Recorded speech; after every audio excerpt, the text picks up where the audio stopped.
ए मंगलूराम, चल बेटा कान पकड़। नारियल धर के मुसेट के मार बे।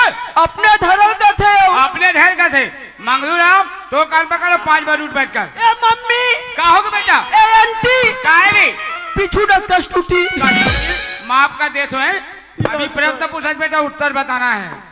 हाँ, हमारे देश में सबसे बड़े तिरंगा झंडा कहाँ फहराया गया, कौन बताएगा? बताया भागो। सुना था गुरुजी, ओला ना हमार डोकी दया सेमिनार के डिग्रम फैलिस गुरुजी। तो टोकरी दाला नहीं हुद्रा सो।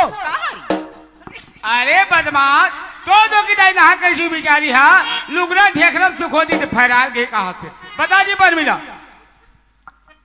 हमारे देश में पहला तिरंगा झंडा दिल्ली के लाल किला पर फहराया गया था जी। ऊंचे दूसरा प्रश्न है, महात्मा गांधी जन्म स्थान कौन बताएगा?